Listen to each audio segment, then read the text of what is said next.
वर्गीकरण यानी बेमेल छांटना, इससे संबंधित यह हमारा तीसरा वीडियो है।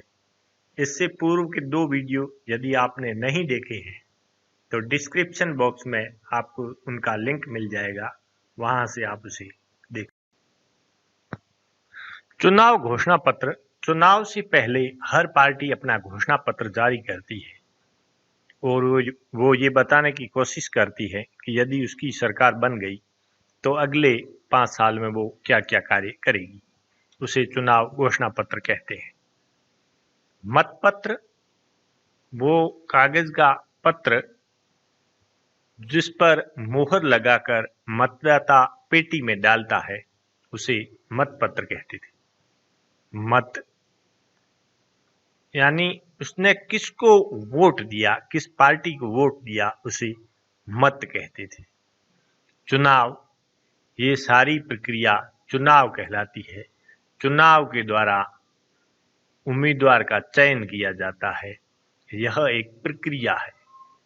जबकि चुनाव घोषणा पत्र, मतपत्र, मत, ये चुनाव प्रक्रिया के सभी भाग हैं। तो हम चुनाव को इससे अलग करेंगे क्योंकि ये प्रक्रिया है, ये सभी इसके भाग हैं। गोल्ड सोना, सिल्वर चांदी, कॉपर तांबा, और ब्रोमीन एक अधातु है। ये अधातु है जो द्रव अवस्था में पाई जाती है। ब्रोमीन एक अधातु है, यह द्रव अवस्था में पाई जाती है। अधातु क्या होता है? जैसे प्लास्टिक भी अधातु है, इसी प्रकार ब्रोमीन एक अधातु है, यह द्रव अवस्था में पाई जाती है। जबकि गोल्ड, सोना, चांदी और तांबा ये तीनों धातु है और ये ठोस अवस्था में पाए जाते हैं, इसलिए यहाँ ब्रोमीन अलग हो गया। क्योंकि प्लेटिनम, जिंक और सोडियम ये तीनों धातु है। जी हाँ, पारा भी एक धातु है, लेकिन ये प्लेटिनम, जिंक और सोडियम ये तीनों ठोस अवस्था में होते हैं, जबकि पारा सामान्य ताप पर द्रव अवस्था में रहता है, इसलिए पारा यहाँ अलग है। देखिए, चारों धातु है, लेकिन ठोस द्रव की बात करें तो ये तीनों ठोस अवस्था में है, जबकि पारा द्रव अवस्था में होता है। ब्रोमीन, ध्यान देना, अधातु है, पारा धातु है। ये 2 चीजें ऐसी है जो द्रव अवस्था में रहती है, ब्रोमीन और पारा। पारा धातु है, ब्रोमीन अधातु। नदी, धाराएं और झरना। धाराएं समुद्र के अंदर बहने वाली नदियां हैं, ये समुद्र के अंदर ही बहती, लेकिन झील का पानी हमेशा ठहरा हुआ होता है। 3 आधार पे यदि हम कहें, अलग अलग आधार ले, तो धाराएं समुद्र के अंदर होगी, बाकी तीनों इसके बाहर होगी। तो इस हिसाब से हम धारा को भी अलग कर सकते हैं। लेकिन बहते हुए पानी के आधार पर अलग करें तो यहाँ झील अलग होगी, इसलिए ज्यादा बड़ी श्रेणी ये है कि झील इनसे अलग है और ये तीनों इनसे अलग। मिसिसिपी और नाइजर ये दोनों अफ्रीका की नदी है, जबकि वोल्गा रूस में बहने वाली नदी है। यानी ये तीनों नदियां हैं। स्वेज एक नहर है। नदी और नहर में क्या फर्क होता है? नदी प्राकृतिक है, नहर मानव निर्मित होती है। अगली बात, स्वेज 1869 में इसका निर्माण शुरू हुआ था। ये मिस्र में बहती है, बनाई गई।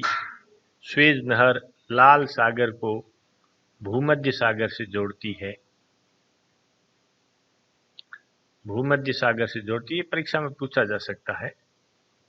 स्वेज नहर लाल सागर को भूमध्य सागर से जोड़ने वाली एक नहर बनाई गई है। ये किस देश में है? मिस्र में है। मिस्र कहाँ है? अफ्रीका में है। इसलिए यहाँ स्वेज नहर को हम अलग कर रहे हैं, क्योंकि स्वेज नहर है, बाकी तीनों नदियां। यहाँ देखिए, वृत्त, गोला और ग्लोब, इसको एक और अलग आधार दिया जा सकता है कि ग्लोब एक मॉडल होता है। इस आधार पर गोला भी तो एक मॉडल है।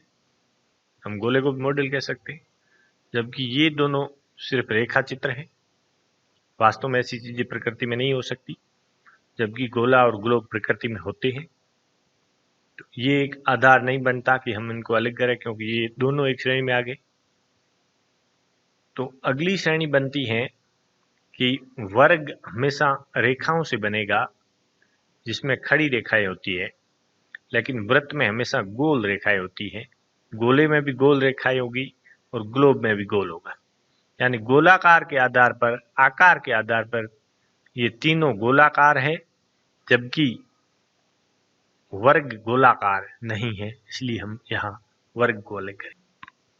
रूबी, डायमंड, एमराल्ड और ग्रेनाइट। रूबी का मतलब होता है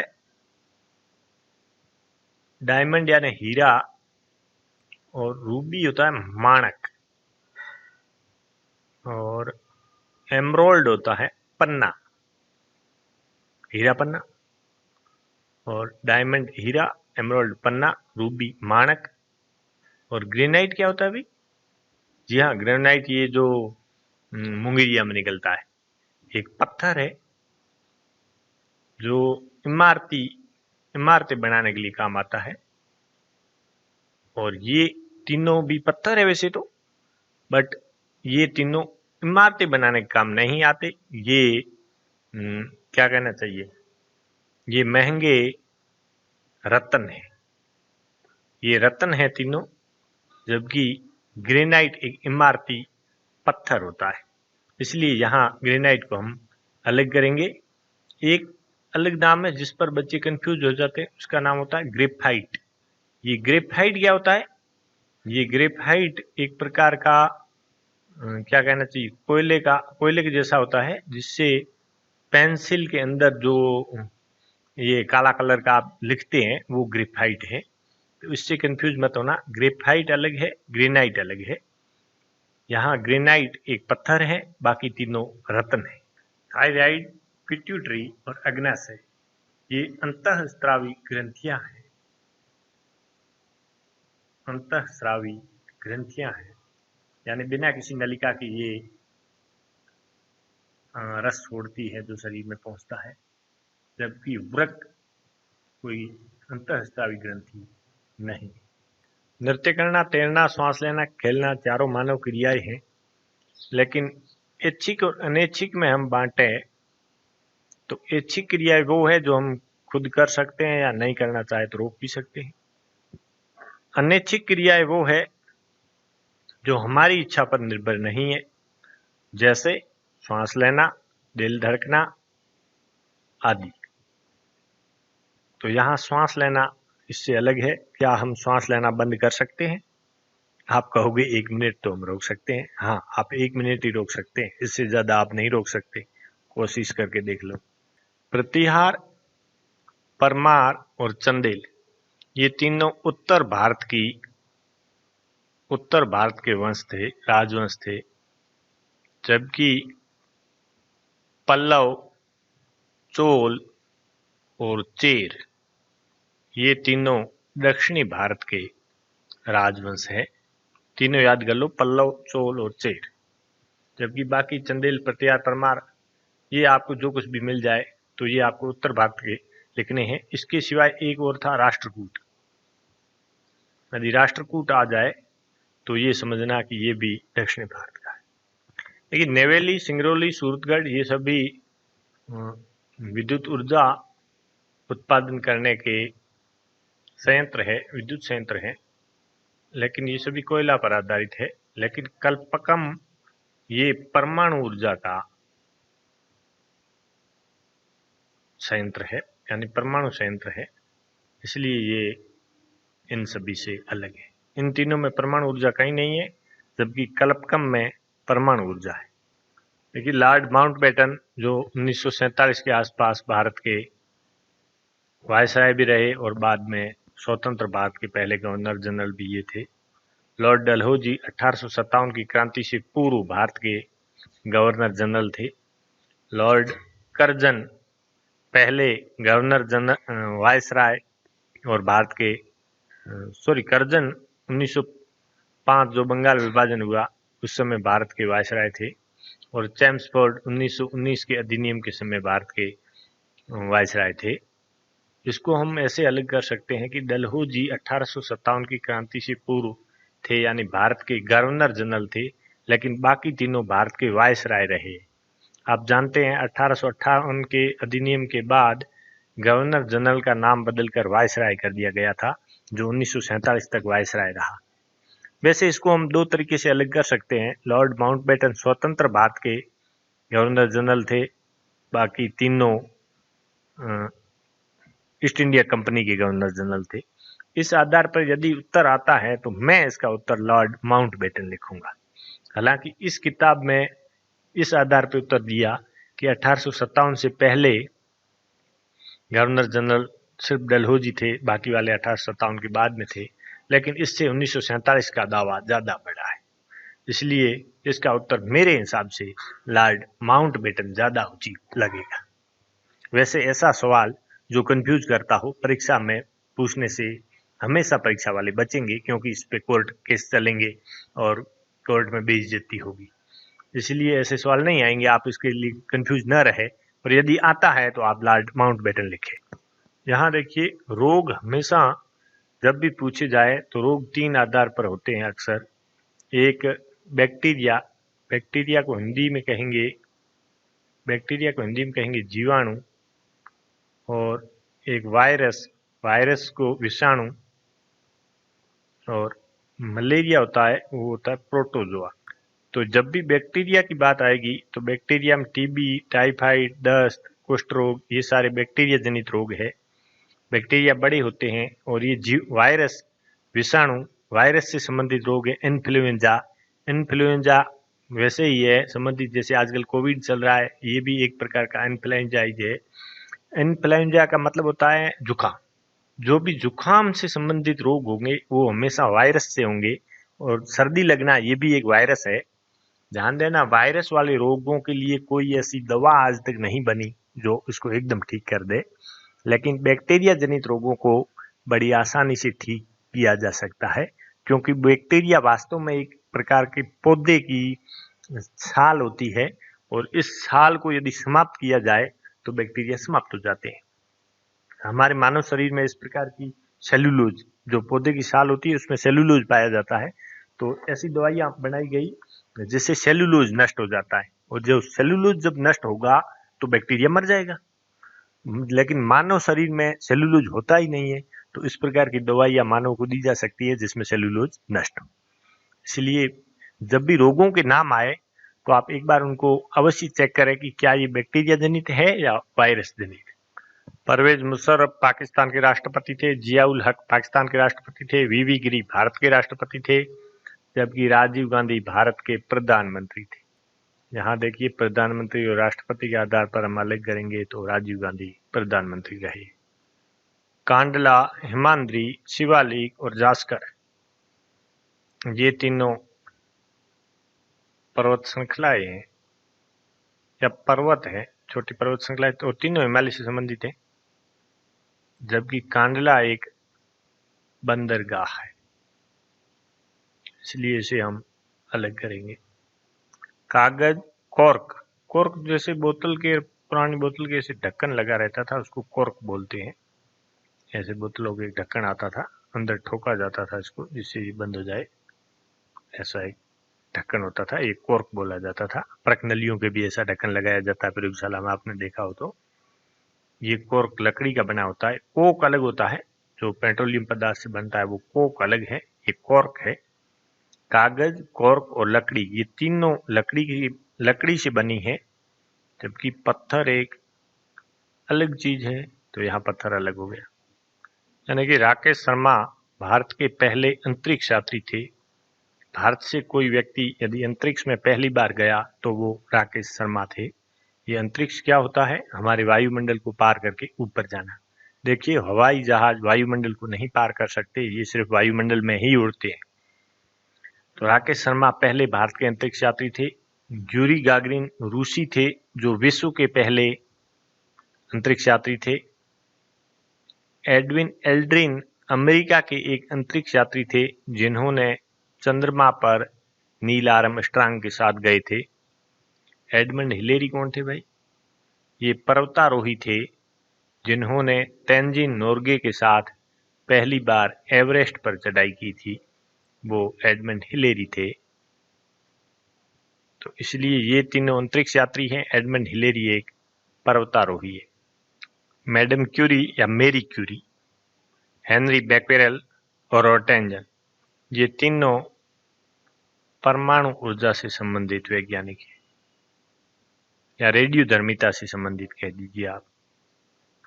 लेकिन अल्बर्ट आइंस्टाइन रेडियोधर्मिता या परमाणु ऊर्जा से इनका कोई संबंध नहीं है। हालांकि ये चारों वैज्ञानिक हैं, ये तीनों रेडियोधर्मिता से संबंधित, जबकि अल्बर्ट आइंस्टाइन इनसे संबंधित नहीं है। ये लीटर, गैलन और पिंट, इन तीनों से द्रव मापा जाता है, जबकि टन वजन तोलने का मात्रक है। टन वजन का मात्रक है, बाकी तीनों द्रव के मात्रक है, इसलिए हम टन को अलग करेंगे। पिच, क्रीज, ड्यूस और स्टंप, ये खेल से चारों संबंधित हैं। पिच क्या होता है? क्रिकेट में एक 22 गज की पट्टी बनी होती है। इस पट्टी के ऊपर गेंदबाजी की जाती है और बल्लेबाज भी इस पट्टी पे खड़ा होता है। गेंदबाज इधर से गेंद फेंकता है, तो ये जो मिट्टी की बनी होती है ये पिच कहलाती है। क्रीज क्या होती है? इस पिच के स्टंप से लेकर यहाँ तक एक जो लाइन खींची रहती है, तो स्टंप से लेकर लाइन के बीच की जो दूरी है ये क्रीज कहलाती है। और स्टंप क्या होते हैं? जो 3 लकड़ियां खड़ी रहती हैं क्रिकेट में, आपने देखी होगी दोनों तरफ, ये तीनों लकड़ियां स्टंप कहलाती है। ड्यूस क्या होता है? ड्यूस टेनिस से संबंधित है। टेनिस में आपने देखा होगा 45-45 का सेट होता है। पहली बार जो 45 पॉइंट अर्जित करता है वो एक सेट जीतता है। यदि दोनों खिलाड़ी 40-40 पर बराबर आ जाए तो उस स्थिति को ड्यूस कहते हैं। जैसे वॉलीबॉल में यदि 14-14 पे दोनों बराबर आ जाए और फिर सर्विस चेंज हो जाए तो 2 पॉइंट कंटिन्यूस लेने होते हैं। उस 2 कंटिन्यूस पॉइंट को वॉलीबॉल में 2 पॉइंट कंटिन्यूस बोलते हैं, उसी को टेनिस में ड्यूस बोलते हैं। यानी 2 कंटिन्यूस पॉइंट लेने हैं 40-40 पर, यदि दोनों खिलाड़ी बराबर हो जाए तो उसे ड्यूस बोलते हैं। ये टेनिस से संबंधित है, बाकी तीनों क्रिकेट से संबंधित है। ये धार्मिक पुस्तकें हैं, बाइबल, गीता, कुरान। गुरुद्वारा क्या है? ये पूजा स्थल है सिखों, यानी ये एक स्थल है, जबकि ये तीनों पुस्तकें हैं। देखिए यहाँ बैंगनी, गुलाबी, नारंगी और हरा, तो ये इंद्रधनुष के रंग हैं 1, 2 और 3, जबकि गुलाबी इंद्रधनुष का रंग नहीं है, इसलिए यहाँ गुलाबी अलग है। इंद्रधनुष के 7 रंग आप याद कर लेना। इंद्रधनुष के जो 7 रंग हैं वो क्रम से इस प्रकार है। पहला बेजा, बेजा यानी बुरा, नी है पीना, और लास्ट में हम करेंगे लाल। यानी कोई लाल चीज आप पीते हैं तो वो बुरी बात नहीं है। जैसे शरबत आप पीते हैं तो बुरी थोड़ी ना बात है। बेजा नहीं है, पीना लाल। बे से बैंगनी, जा से जामुनी, नी से नीला, ह से हरा, पी से पीला, ना से नारंगी, और अंतिम है लाल। पूरा लाल से लाल ही लिखना है। तो ये 7 रंग है और क्रम से हैं, ध्यान देना, क्रम से। इसको विबग्योर, एक इंग्लिश में विबग्योर करके लिखते हैं, उससे भी याद करते हैं। वैसे मुझे इंग्लिश आती नहीं और आपको भी शायद विबग्योर याद नहीं रहेगा, 7 नाम याद नहीं रहेंगे, तो इसलिए अच्छा है कि मैंने ये हिंदी में बनाया। इसके अतिरिक्त एक और सवाल बार बार पूछा जाता है प्राथमिक रंगों से संबंधित। प्राथमिक रंग 3 है, ध्यान देना, ह, ला, नी। हलानी यानी हरा, लाल और नीला,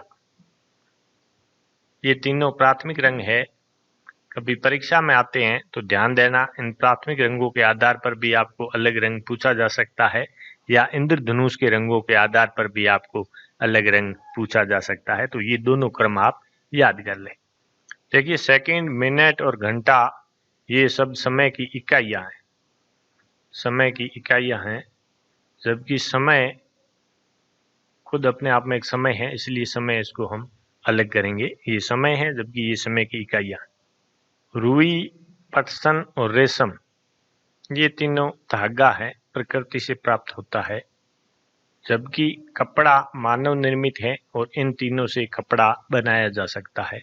तो इसलिए यहाँ हम कपड़े को अलग श्रेणी में रखेंगे, अलग क्लास है। छोटी, तार, मेज, पंखा, यहाँ देखिए तार, मेज और पंखा ये तीनों एक सामग्री है या कहेंगे वस्तुएं हैं, जबकि छोटी एक भाव है जो विशेषण के रूप में प्रयुक्त होगा, जैसे वो चीज छोटी है या वो चीज बड़ी है, तो छोटी एक विशेषण हो गया, जबकि तार, मेज, पंखा सामग्री आदि वस्तुएं हैं। तो इसलिए हम छोटी को उनसे पृथक करेंगे। देखिए यहाँ और काफी सारी कोशिश कर लेना, कोई क्रम बनता है तो, पर यहाँ नहीं बन रहा है। यहाँ अ, ई और आ, यहाँ अ, ई और आ तीन स्वर है, जबकि इसमें कोई स्वर नहीं है। आप जानते हैं अ से लेकर औ तक री को शामिल करते हुए, री को साथ में लिखना, री को शामिल करते हुए कुल 11 स्वर है। ये हिंदी के 11 स्वर होते हैं, तो ये इनमें इसमें कोई स्वर नहीं। देखिए धमनियां, इसमें शुद्ध रक्त प्रवाहित होता है। शिराएं, इसमें अशुद्ध रक्त प्रवाहित होता है। हृदय, ये रक्त को संचरण के लिए मुख्य अंग है, जबकि मेरुदंड यह रीढ़ की हड्डी में स्थित होता है, इसलिए इनका रक्त से कोई संबंध नहीं, इसलिए हम यहाँ मेरुदंड को अलग करेंगे। देखिए यहाँ रसगुल्ला, संतरे का रस, आम और रबर, इनमें से कौन सी चीज अलग है? कौन को अच्छी तरह से पता होगा। बाकी तीनों खाने के काम आती है, हम रबड़ को नहीं खा सकते। देखिए इसमें जुलाई 31 दिन का है, बाकी सभी 30 दिन के। याद रखिए पहला महीना और अंतिम महीना ये दोनों 31 के होते हैं, और जुलाई अगस्त क्रम में एक दूसरे के आसपास आते हैं, लेकिन दोनों 31 के। देखो स्कूलों से छुट्टियां कब खत्म होती हैं? जुलाई में, तो वो भी 31 की, अगला महीना अगस्त वो भी 31 का, फर्स्ट महीना जनवरी वो भी 31 का, और लास्ट महीना दिसंबर वो भी 31 का। तो फर्स्ट एंड लास्ट, और स्कूलें खुलती है वो महीना और उसके जस्ट बाद वाला, दोनों महीने 31 के होते हैं। बाकी वाले आप याद कर सकते हैं आसानी से। तो यहाँ जुलाई 31 की है, बाकी ये 30 के। शेर, चीता, भालू, कुत्ता, इसमें कुत्ता मानव द्वारा पहला जो पालतू पशु बनाया गया वो कुत्ता था, लेकिन ये तीनों जंगली जानवर हैं, इनको पालतू नहीं बनाया जा सकता। आप कहोगे कुछ को लोग पाल लेते हैं, अपवाद अलग बात है, ये जंगली जानवर है, पालतू बनना इनका स्वभाव बिल्कुल नहीं। इसमें मोर एक पक्षी है, बाकी सारे जानवर हैं, इसलिए मोर इनसे अलग है। यहाँ देखिए अखबार इलेक्ट्रॉनिक यंत्र नहीं है, जबकि टेलीफोन, टेलीविजन और रेडियो तीनों इलेक्ट्रॉनिक यंत्र है, इसलिए हम अखबार को अलग करेंगे। देखिए लाल रंग, हरा और नीला रंग, ये बाकी तीनों रंग है, जबकि रंग इनकी एक खुद जाति या श्रेणी या क्लास, तो ये रंग अलग है। यदि यहाँ रंग की जगह कोई भी दूसरा रंग आता तो भी आप उसको सही करते, क्योंकि ये प्राथमिक रंग है। आप पहले पढ़ चुके हैं, पहले वाले सवाल में मैंने समझाया था, हलानी नहीं समझ में आया है तो दोबारा जाकर पीछे देखिए। व्यापारी, होकर और विक्रेता ये तीनों सामान बेचने का काम करते हैं। व्यापारी क्या होता है? जो व्यापार करता है, सामान खरीदता बेचता है। विक्रेता जो सामान को दुकान पे बेचता है। होकर क्या होते हैं?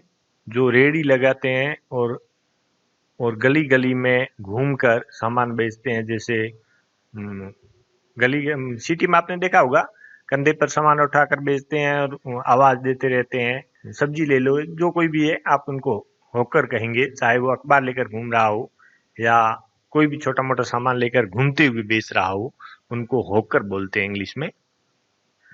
दर्जी कपड़े सीने का काम करता है, कपड़ा सिलता है, बेचता नहीं है, ध्यान देना।